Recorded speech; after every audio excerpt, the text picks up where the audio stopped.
Queen B and we be whipping all of that tea. Cause we dumb girls, we the power girls, my outlaws. We run around with them dollars. Only real niggas on my cowlist. I'm the big kahuna. Go let them boys know. Just on this song alone, bitches on her fourth floor. My drag name is Allosaurus Rex. Livonia Elberton. My name is Cayenne Rouge. Brigitte Bidet. My drag name is Crying Callie.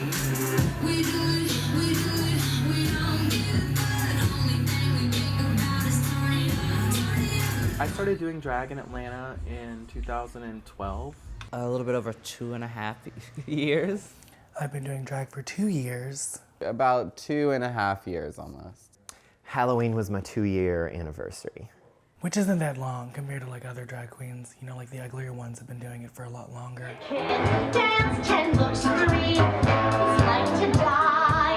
Left the theater and called the doctor for my appointment to buy tits and ass. I created my drag persona from a road trip game I like to play where you pretend that exit signs are people. And I was demonstrating this game for friends driving north on 85 after we were passing the towns of Livonia and the towns of Elberton. And now 2 years later, here I am. I grew up in Louisiana, and that's when I first started wearing my mother's dresses. So I wanted to pay homage to my time there. Baton Rouge is the capital. Cayenne is a very ubiquitous Cajun spice. When I was like 18, I'd go to like parties and bawl my eyes out. My last name is Calloway as a boy. And my friends just used to be like, is Crying Callie coming out tonight? My drag persona is sort of an amalgamation of different women that I think are very strong. My mom, Claire Huxtable, Michelle Obama, just sort of any really strong woman of color. I would go out to clubs and be dancing to music and felt super feminine, so I decided that I wanted to try drag. And I went to some drag shows and they were so boring. And I was like, I can do this better than them, and so I did, and I was right. I'm just a pig inside a human body. Squirrel, squirrel, squirrel. You're so disgusting. You're just a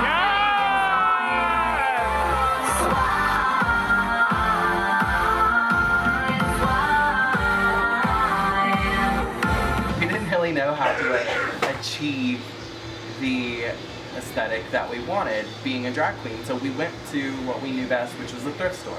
We didn't know how to fucking stone and feather shit. Dumpster queens, yeah, why not? People were literally mad that we were like in this scene that they weren't in. We're not taking any business from them. I just don't have the energy or the time to like talk about other people. I don't care. It was kind of seen as like secondhand drag, which it was. I mean, we were thrifting and buying shitty wigs. Like, we didn't know the first thing about hair or makeup or padding or corseting. However, like, the looks that we were attempting were far more interesting. There was actually this fucking post on David Magazine's like bitch section. Someone submitted East Atlanta drag equals dumpster diving outside of a dog pound on a rainy day or something like that. It was really stupid. But we decided, well, if people are gonna talk about us, which is good because we want them to talk about us, whether it be good or bad, then we're going to capitalize on it. I mean, for me, that was about a badge of honor and a badge of pride. I was like, that show, I literally came out of a trash can and ate a garbage bag full of hot dogs that I then threw back up into the trash can. So I was like, someone noticed. For them, it would be an insult to be called a dumpster queen, but I think for my sisters and myself, it was more so just a recognition that we were doing something on a different wavelength. Livonia is mostly dressed from other people's trash, so calling her a dumpster queen is accurate, and I think a sign of what I can do with other people's trash.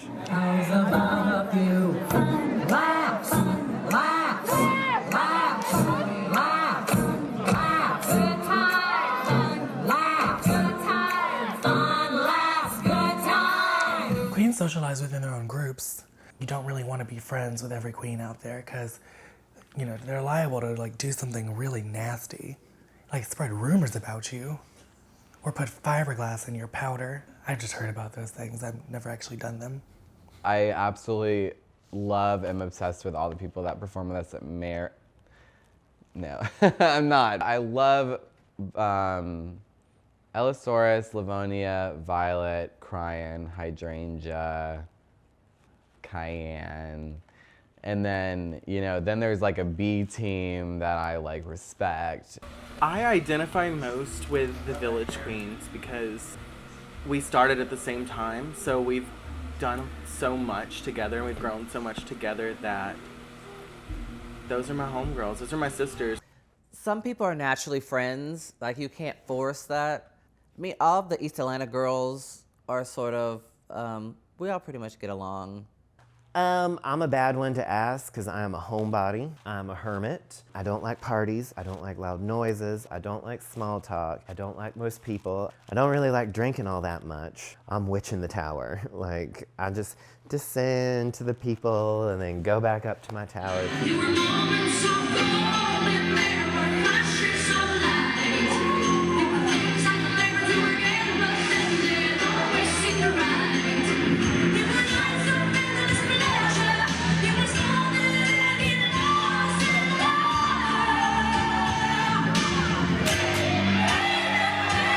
I have a fiance. It is hard, though. It is very hard being a drag queen, having a significant other, because, he is not only with me when I'm dressed as a boy, but he's with me when I'm dressed as a girl, and I have like a different personality. Dating as a drag queen is a little bit difficult, especially if you're super into your drag practice, because you're pretty much fielding the energy required to maintain two people. Your weekends are booked. You don't always have the emotional space or energy to deal with another person and their problems because you're dealing with who you are and you're dealing with everything that's happening for your persona's life as well. Well, as a drag queen, I don't date. I fuck. So that's nasty. In terms of relationships, I'm not looking to be in one necessarily, so I don't need like a guy to like accept me for everything I do because I already accept it. I mean, honestly, every time that I think that I may find someone, I like spill the beans that I'm a drag queen and they're like, oh, that's cute.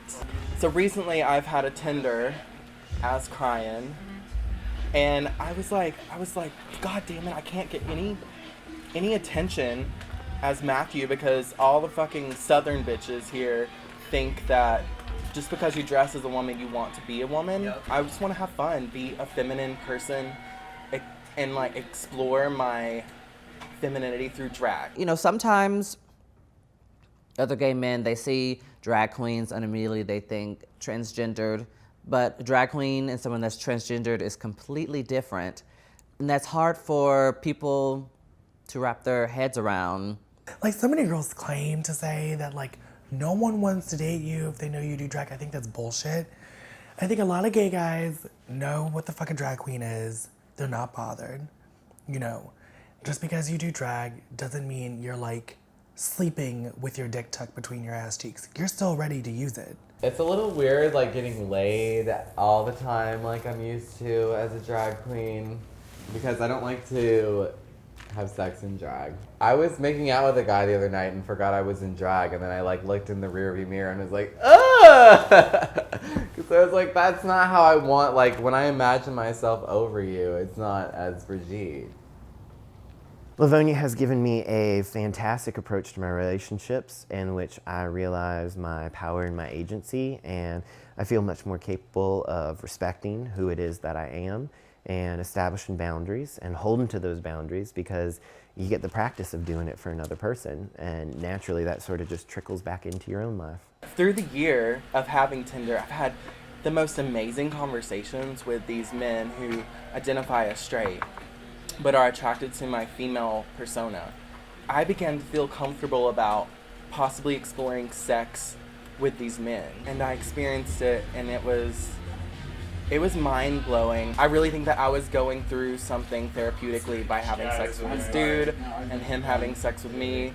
A lot of the reason girls say, oh, I can't date anyone because I'm a drag queen. It's because they're already insecure.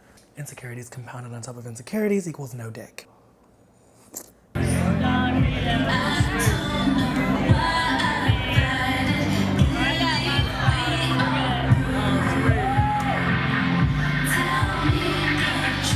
a yoga teacher.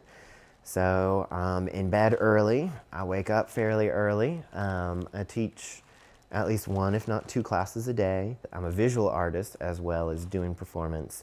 So all of those things sort of take up all of my free time. You're existing in this world and you're doing everything that you're supposed to be doing. Like, you're doing everything you have to do in order to buy the wigs, in order to pay the rent, in order to like pay for the alarm system because you live in the ghetto. You know, you work your ass off. You have a boy job, you have a regular job.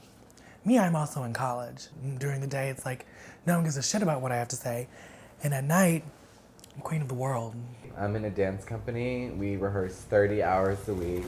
That's fulfilling as an artist, to make work, to have a salary, have a 32-week contract, travel. I am a bartender at a local organic burger place here in Atlanta. It's been a great job to have as a performer because they work around my schedule. I just want to keep basically doing what I'm doing, have this sort of manifest into bigger shows as far as using my choreographic skills, using my theatrical skills, and reaching a wider audience. I grew up the son of an independent fundamental Baptist minister, and that's been finding its way into my drag practice recently. So 2015, I'm looking forward to creating a series of church services to take drag out of the bar space and engage people. You know, it's my outlet. It's what allows me to be creative.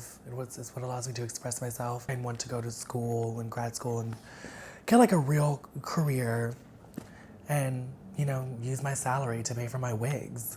In the future, this could lead to a venue. It could lead to me having nights around town. I just see the whole scene being restructured from the inside out, and it's already happening. I have this amazing vision that Cryin' Callie is a music performance artist and is gonna be doing all these like festivals like South by Southwest.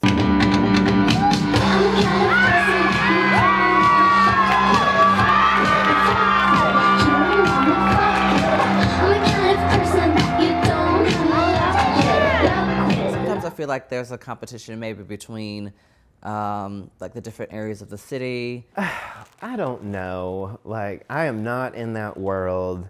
I am not concerned with being a beautiful woman or being a fishy queen or a title holder. I'm here to have fun, dress up like a woman, cast some spells. That's all I need. Either you're doing it for money or you're not. That's what I really think it comes down to. And the ones that do it for money are the ones that are always angry. The rivalry here in Atlanta is trying to get a Saturday night gig that pays you well and has people respectfully watching your drag show.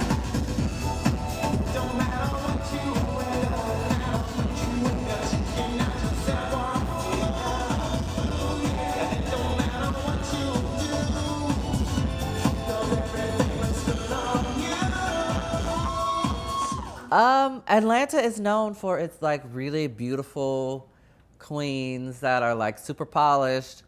A lot of the times I'm like the only black queen and I feel like, you know, I have to be like, no, don't do that. That's not cool. We take our special brand of drag in the village. We would never do a number that mocks like domestic violence at our club, ever. But you see that in other parts of town. Long ago, I figured out that I was operating in my own universe and on my own wavelength. And invariably when I'm getting ready, there's always a point where I fucked up an eye or one eyebrow is higher than the other. I'm just like, well, they're not here for the makeup anyways. So I'm not really good at feeling pressure. It's really hard to work when you're hungover all the time. And drinks are free. Other things are free. I mean, I think there's always constructive criticism and healthy competition, but don't ever fall into living up to someone else's standards of what a person is, and especially you. So why are you attaching yourself to other people's ideals? Like, it's not healthy. It's not easy. You have to really work your schedule out.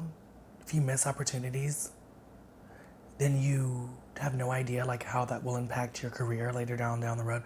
Like, say like, oh, I was working, I couldn't do a show. You don't know if like that's gonna dictate whether or not you ever get booked again. I'm just a normal person who's wanting to do art. I do want to stand for something, but whenever I figure that out, I will let you know. And a lot of people think that I should have a big dominant part on a movement. I think people either get too comfortable, they phone it in, they become uninspired, they become resentful, they become talentless. They either continuously redefine themselves, or they find stability and stay there forever, or they become an electrician and donate their rigs to Goodwill.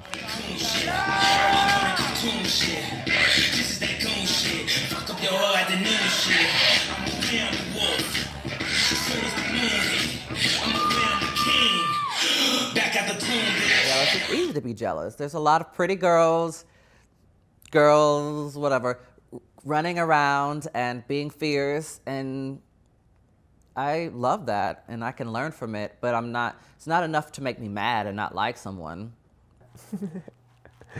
I'm not telling you who I don't get along with on camera. I get along with everyone. I love everyone. My opinion is no one else's business of who they are. I don't like people that operate from a place of like anger or bitterness, because I don't think it's funny or cute. Don't be a fucking asshole and I won't hate you. I know what you're asking about. You mean there comes a point in everyone's life where your enemy starts to do things that have nothing to do with you. Generally, those things involve your enemy's happiness. In these moments, we just have to sit back and shut the fuck up. And that's what she's doing. Now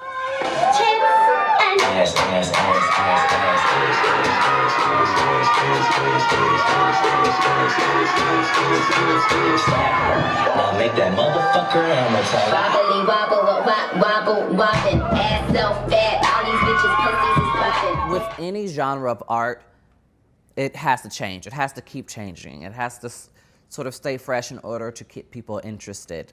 I'm glad that we sort of have made that space for people on our side of town where anything you can think of is drag. For drag queens and the gay community in general, there was sort of camps and lines of allegiances drawn around who your diva was. Were you a Barbara Streisand gal, or were you a Judy? Were you a Liza? And I think what you see more of now is, instead of queens accessing pre-existing celebrity archetypal energy which they channel on their own, you see queens developing their own characters, which, while influenced by these diva figures, are their own particular blend. Look, I don't fucking like old school drag. I'm gonna go out there and say it. Do I appreciate the ladies for being there, for paving the way?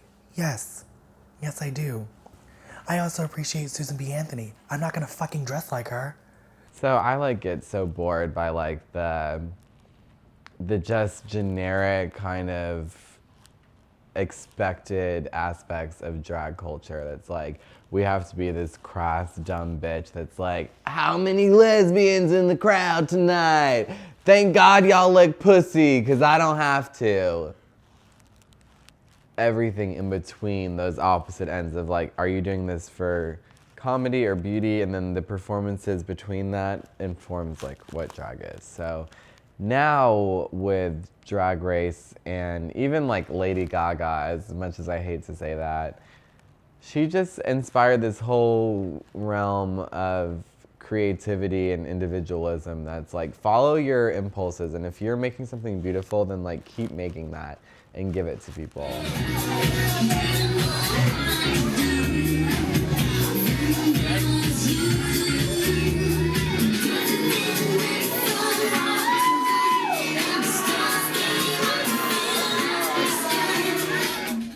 Ella brings a lot of fun.